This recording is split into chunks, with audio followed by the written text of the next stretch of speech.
All right, guys, welcome back to Grab Your Torch. I'm Caleb, and this is Joel, What up? and we're back to break down episode 4 of Survivor 45. And once again, we have some interesting stuff going down. It's a lot of roller coaster going on this season, I feel like. Oh yeah, it's a lot of like ups and downs, especially with like half the vote outs being quits at this point. But it really shows like I don't know, like we've had the high of like last tribal and now we have the low of Sean, which is like ridiculous, but we'll get into that. It is absolutely ridiculous. I will say, like, it's definitely Survivor casting's fault. Like, they're not finding people that actually want to win $1 million.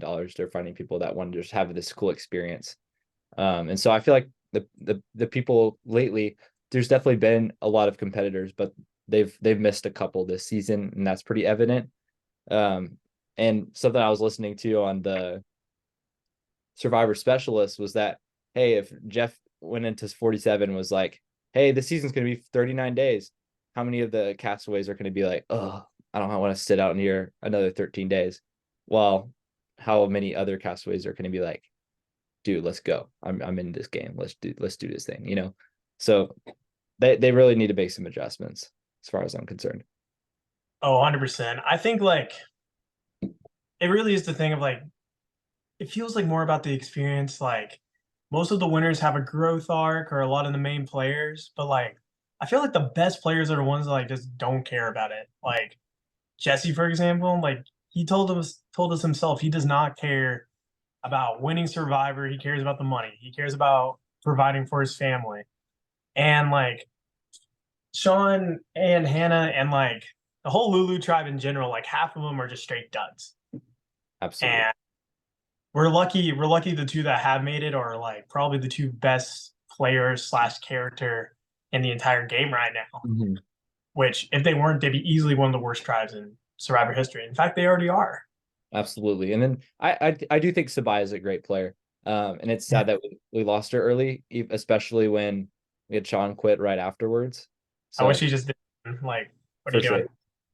I wish I had Sabaya on my screen longer than him, you know, if that's what it's going to come down to.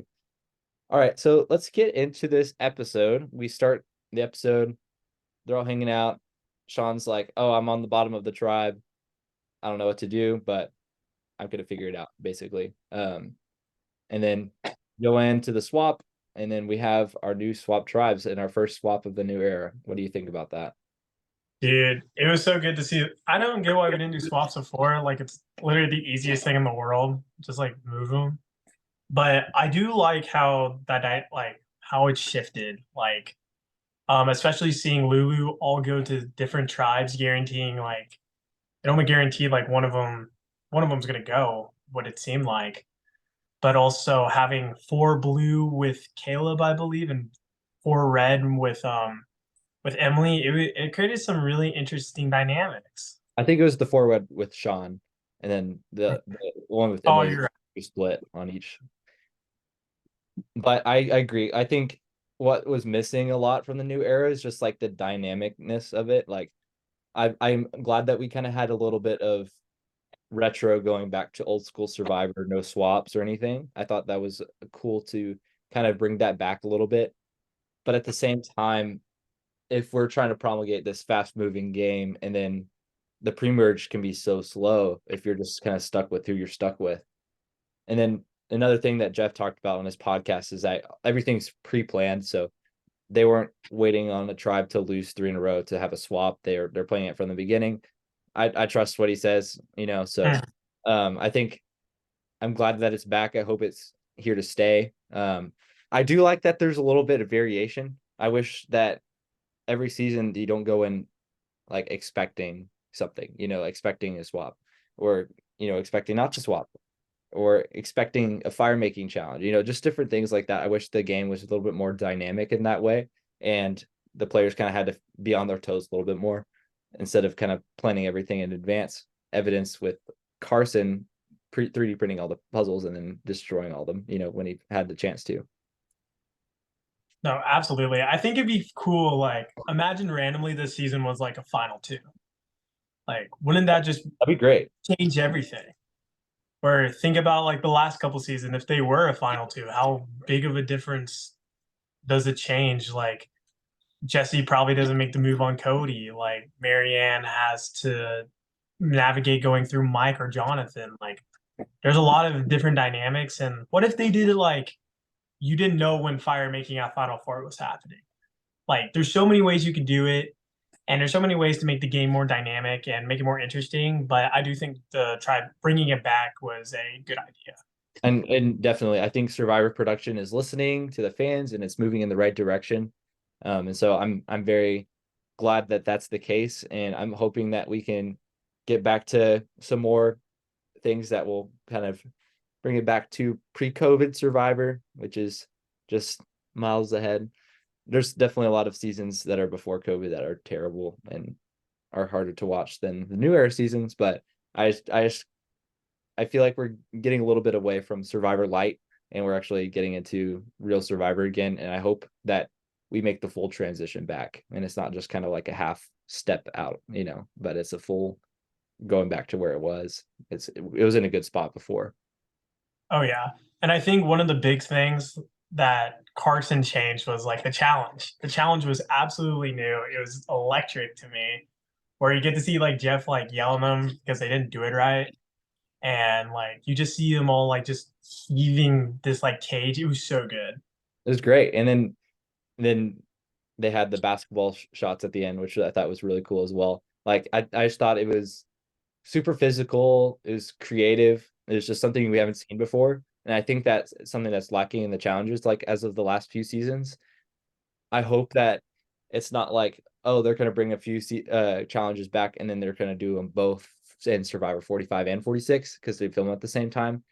I hope that they have variation between each season because I'm not sure if I want to watch that challenge again just the very next season. Yeah. I love that challenge. I'd love to see it again in the future, but I feel like they need to have something different between each season. They can go back to old ones, but not have the same challenge back to back, like the last gasp that we had in 43 and 44. Yeah. Bringing those back definitely created hype around the season, made challenges more interesting to look at and more interesting to watch because it was getting boring just watching just the same thing over and over. Like the players just kind of knew what was going to happen and the audience knew what was going to happen. And you could pretty much guess who was going to win immunity. And now it definitely changed stuff up. Like now seeing Kaleb finally win his first challenge, saying Emily win their first challenge, like that was huge. Especially since like you could just see the genuine raw emotion from him. Like it meant a lot. Absolutely. And that was huge. And I think that new Lulu tribe on that topic, they're definitely the most stacked out of these swap tribes. So before we talk about their dominant win, let's go into the breakdowns of like each of how the swaps ended up. I know we talked about this a little bit already, but we had like Seafood, D, J, and Mama J with Sean on the Reba tribe, and then we had Brando, Kendra from Old Bellow Stay, and then they added in Austin and Drew from Reba, and then Emily from Lulu. And then Lulu, Kaleb got to stay there, but then they had 4 new Bellow members of Bruce, Kelly, Jake, and Katura. So I really enjoyed how the swap tribes ended up, and I think that it put Kaleb and Emily in great spots. Yeah. And it did for Sean as well, if it wasn't for his quit, because Sifu was definitely going home, so like everyone from Lulu was in a good spot. They didn't really get swap screwed, quote unquote. Like they ended up on tribes that had divisions within themselves as well. So I'm it's still another thing at Sean that it's just you gotta I don't I know. think going towards like Caleb's tribe first, we get to see Caleb basically go in and immediately look for these inroads. And the cool thing is that like he gets on to the tribe that he didn't go to when he went to the raid. The if he went to a tribe of Rebas, like they would have already known him. They would have known his style of play, but he goes here with people he doesn't know, gets to build those relationships, and he isn't already perceived as a threat. Where he's one of the most physical there, and he's kind of playing both sides, and he's opening these cracks, and it's pretty much the only way he could have gotten out of it. And it looks like he's not even going to be targeted if they go to tribal. Sure, we keep getting all the Katura versus Bruce. in the last couple episodes. That's all we've gotten from Katura, like just how annoyed she is at Bruce. And then from Bruce, he's like, "Oh, I think she might be annoyed with me or something," when he was talking about Yeah, how he kind of wanted to fact check him against Caleb. And so I think that Katura is not playing the greatest right now. I think she is too hyper focused on Bruce, and that's really causing her to lose sight of the big picture. And I feel like she will easily slip into not seeing a blindside coming her way, since I, she's so focused on Bruce. yeah, it's definitely coming. I can definitely see them going to tribal next, and they already set up this relationship with Jake and Caleb, and if that comes to fruition, then Caleb and Bruce and Jake are probably going to take her out. And if she could just like chill out a little on it, like it's hilarious. Like having a 0 word confessional of her just being like, it's That gold. was It's great. amazing. That was good stuff.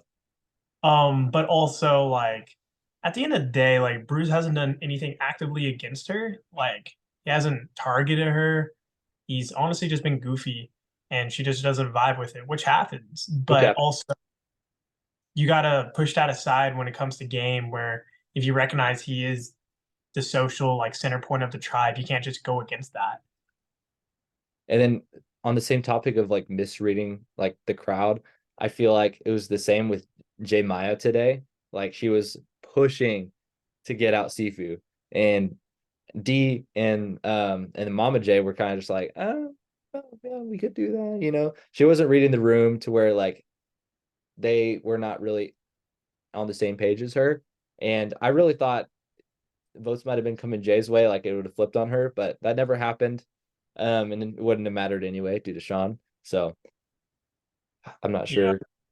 I actually, weirdly enough, them going for Sifu, I don't agree with because first off, Sean going, he's just a weaker person than Sifu. Sifu was clearly very loyal, where Sean like he was loyal too, but like we saw Sifu's devotion to it, like he never wavered off of it. And worst case scenario, you have someone to vote out immediately after. And I don't know. I think just it was so messy by Jay's end, and I think D voting for Sifu is still hilarious. Yeah. Like Who I think voted? the most interesting outcome would have who voted Sifu. Would have been like D actually going through because that's what I thought was going to happen with that. Like Sean I just has thought to we might pay. have seen like, Sifu get booted, and then immediately after Sean's like, guy, I told you to vote for me. Adios. And then we would have had two people gone. But I'm glad that didn't happen. I'm glad that Sifu has another chance. I think Sifu is definitely not integrating himself as well in the tribe, and that's been his downfall. But he's Mm, definitely been very loyal, and I hope that they see that. And I think it was wise to keep him around because if not, they would have been absolutely decimated. They're going to lose the rest of the challenges heading into the merge. I think at least now they have a chance. And then as far as like the Lulu tribe strength, like they're not going anywhere. Like I don't see a world where they lose in the next couple tribals, and or the challenges before the merge. And then I think it's gonna be like between Reba and Bello to see who's gonna go home. So that's where I'm at right now with those. yeah, we can go a bit into tribal in a minute, but let's go with that last tribe, the one that Emily went to. Yes, Um, that was the probably most interesting split of the bunch. I totally agree. And then we have Brando and Kendra that still didn't get anything today. So I don't know. Brando's just not getting much recently, but I feel like I still can't rule him out as not winning. Like he still has game. We've seen that from him in the first couple episodes. So I just can't say like from an edit perspective that he's just not going to win. Maybe if he gets silent again next week, but I have a feeling that he's going to have a lot of content next week for some reason. Um, and then Austin and Drew going to get Emily. They're playing great. Like they have all the power. I hope they're not letting it get to their head though. But Yeah, they're also talking to Emily and being like, "Hey, who do you want to get out? We want to work with you," and giving her the power and really made her feel wanted. And I think Emily's changing around her game in such a way where people can trust her now and not see her as the crazy lady from the barge on day one, you know? Yeah, no, she's definitely changed her social game around, and I think it was just brilliant, like maneuvering by both Drew and Austin to like recognize that, and not only that, but like recognize how to approach it. That they made her feel welcome, like they're not talking at her, but they're talking with her. And I think it is going to pay off because I mean, I'm sure Kendra and Brando talked to her as well, and we didn't get to see that. So, I mean, they made the move first. Emily seems like very committed to that. And she's going to have like Caleb and Emily, if they get to the merge, they're going to have so many allies all over the place. And they might be able to just slip towards the end because there might, like, there's so many outcomes. Well, And she we have could so many just, people now. I agree. Like she has, a very tight bond with Caleb. And I don't feel like that's going anywhere. I feel like that's gonna come back when the merge happens, and we're gonna see more of that. And I hope it's a Denise and Malcolm situation. That'd be incredible to watch. But I'm really enjoying pretty much all the players on the season. I feel like there's not really a lot of duds besides, Hannah and Sean. Um, but other than that, I'm enjoying hearing from everyone. I think as I see it, Jay and Katura got a lot of negative today. yeah, And then Brando and Kendra didn't get anything. So I'm not sure where they lie. But I feel like everyone else, maybe except for Sifu, got some positive. And I feel like they're all contenders to win. And so that's something that's really cool to see at episode 4. oh, yeah, 100%. So I think we just get into tribal a little more because, I mean, as a any kind of fan, it's disappointing. It truly is. Like watching that, I was thinking in my head, wow, Sean's really playing it up. Like he's Yeah. acting like he's going home, like that's great. Like Sifu's gonna get insanely blindsided.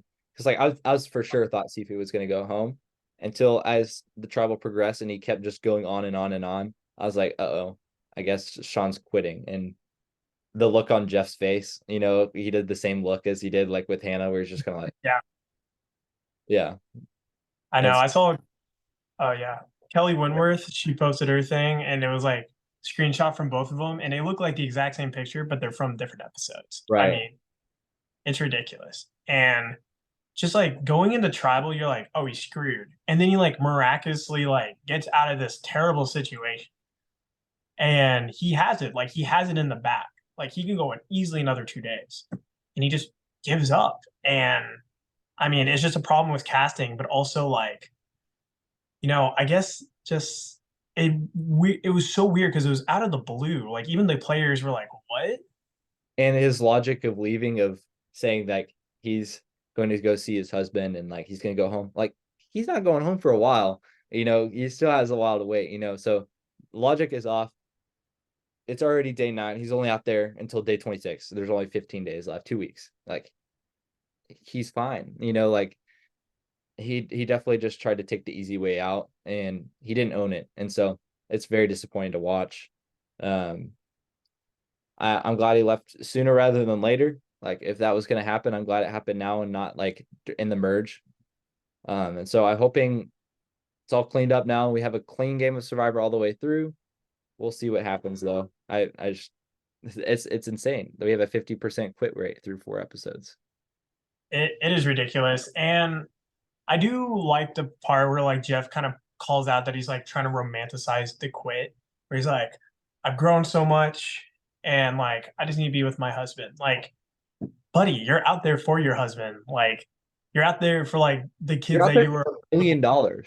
Like Yeah, $1 million. You can't tell me like you don't want to stay out there to try to win that money. Like how I don't know understand how anyone could be content with that. Like after getting through all of casting, getting on the island, they're in the middle of the game. They're like, I had a good experience. it's ridiculous. Like, think about this. You're like one of his like students, and you're like, you know what? I'm done. I'm quitting. Like, he can't be like, you can't quit. And he's like, well, you quit. Like there's just so many things wrong with a quit. and it really didn't prove his point or anything. He just wanted to quit. Right. And And it really like, I mean, save Sifu.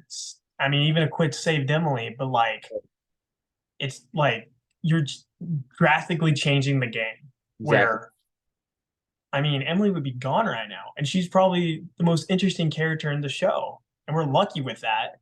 But also, what if that didn't happen? Like, how different would the game be? Caleb might be gone. Like, it's crazy. It is wild.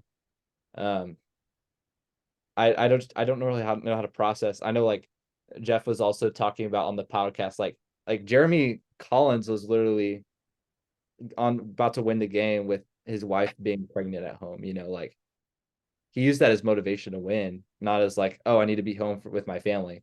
There's instances where there's actual emergencies, like Terry Dietz on Second Chance, like he had to go Yeah, home 'cause his son was in the hospital, like he didn't know what was going on. Like that's a necessary wait, like I don't think that's a quit, that's just like a emergency. He has to get out of there. But when it comes to Sean, like it's like, oh, I'm in love. I want to go see my husband. It's been 9 days. There's pre-production and everything too, but I can't get over that. me neither. It will definitely change how casting is done, especially like psychologically and especially like durability wise. Like, I'm sure like if you do nicotine vapes or anything, it's gonna be a little harder to get in. Absolutely. And especially like even like Sean, like there's nothing like wrong with him. Like I get being in love, but like look at Jeremy, you look at all the people who've been injured on Survivor and like made it to the end. Like Tyson like dislocated his shoulder or something, and he went on to win. There's so many instances of like you gotta tough it out and that. Yeah, on my next application video, I'm just gonna be like, hey, I'm here to win. Like I want to win $1 million. You're like that pissed me off that he had two quitters, and they're like, not that they casted them, but the fact that it happened and that I wasn't there. Yeah, I mean, you just took away two dreams of someone else because you just wanted to go out there. And I mean, it's ridiculous, but I do want to point out that for the Lulu tribe is gone, which is like I don't know if that's like precedence, especially after a tribe swap. But it really does show like how crazy Emily and Caleb maneuvered out of such a crazy tribe. For sure. I think it's impressive on both their games. Like Emily flipped hers around completely. Caleb is so adaptive to like his environment, and he's so good at just taking everything in and making decisions based on that. I like he did tonight. Like he was like, I just need information. I'm gonna try to get information. I'm not gonna directly ask for it, but I'm gonna see if I can slide in and get that. And then Katura was like, here you go. Here's a present. Give it to him on a silver platter. And now he knows how everything's going on in their tribe. And so I think he's just in a fantastic spot right now. On that tribe, I'm a little bit worried when it comes to the merge. He'll probably be a big threat at that point. But I Mhm. think he and Emily will definitely get there, in my opinion. Yeah, me too. They seem like the Shan Ricard like duo of this season, like we were talking about. Like, there's always one, and they seem like it. Like they seem like every time there's something, they're connected to each other, and especially with how this game's kind of shaking out, having just two people in a tribe that know each other but have good social connections outward, like that could be huge. I mean, they've been to like what, three tribals? Like they've still been to the most out of anyone. They've had the experience. They know like where they lie, and more importantly, the other people don't. They are going to get paranoid, crazy. And they're gonna fight each other first because they don't really have that poise. And then I'm not sure what else to cover. I feel like we covered a lot of the episode. I think we had a lot of great content from a lot of players. It's just the season of high and lows so far. Like the editing is great. Like we've had the 90-minute episodes have been perfect, and we've gotten to see everyone's story, where everyone's at in the game, them explaining themselves. That makes me feel like a lot of people have a genuine good shot of winning the game. But at the same time, we have these two quits that are just like, oh, putting such a dampener on the season. And I just hope that doesn't stay the case. I hope that we can ride the highs from episode 3 the rest of the season, and Mhm. it can be like if it stays on that pace and not the pace that it is on right now, I feel like it could be a really good season and definitely the best of the new era. And I think I'm not sure where that would fit in my actual all my rankings, but I think it's on that track at the moment. No, yeah. I mean, look, outside of the quits, like it's been a great season. Like episode 3 shows like what good the new era can do with like these complex idols, with these dynamics and tribes, like just the flip floppiness in general. And I think like going forward, you would hope like these players that are like way more creative are going to get into the in game and going to have to take each other out, and how they do that is going to have to be creative as well. Because like Sabai said herself, to take out Kaleb, you have to be sly, you have to be good, and she couldn't even do it. She's a great player, Right. so I think it's going to set up something for Kaleb that it's going to be ridiculous to get him out, but it's going to have to happen. Do you have Right. any predictions for next episode?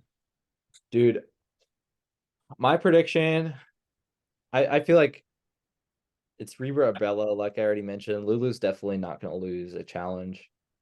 I feel like they're just all strong. And then they have several people that can be good at puzzles as well. Um, I think that leaves it between Bello and Reba. I kind of like to see how Bello would shake out, but honestly, I feel like Reba's going back, and I think it's either like Sifu or Jay Maya. Like they've just been on the bottom consistently, and I don't think there's really anything they can do about it. And I think Jay just like going after and after Sifu. I feel like D and Mama J will like look at each other and be like, "What if she does that like for us? Like we need to get rid of this girl, you know?" So ultimately, number one pick to go home is Sifu. I just feel like he's just wandering aimlessly right now. I don't think there's anything he could do, but I think Jay's not looking too hot either. So I don't know. Yeah, I could definitely see it being one of those two. I could definitely see actually Brando like being in a lot of trouble if they go to tribal, where I just think it I think Austin, Drew, and Emily are just set up as these main like some main characters. And Brando, out of everyone there, is who had the least amount of content, or at least significant to me. And I can totally see like a world where he just gets sniped out. I agree. Breno and Kendra are in a lot of trouble. And then worst case scenario, if Emily like flips over, like Austin and Drew can just kind of nope out of tribal and then don't Yeah, have to deal with it. So on them. they're definitely safe in my opinion if they play it right. But I feel like they haven't been too cocky, maybe Drew a little bit, but Yeah, they've toned it down a lot. yeah. They've definitely took the humble approach this week, and that was definitely the smart move. Mm-hmm. It really worked wonders with Emily, and I think she obviously recognizes how much power she's in, and she doesn't want to ruin that, so she'll probably pick a side sooner rather than later. I totally agree. So, and then your prediction is Brando.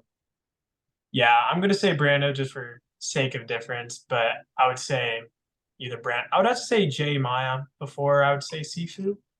I could definitely see a world where like Mama J already wanted to keep him, and they go to tribal again, and yeah. So with Jay Maya, I don't know. I feel like Sifu is just this random guy who's gonna like make it kind of farther than we think. He's straight up like easily the biggest guy on the tribe. They need him to win challenges.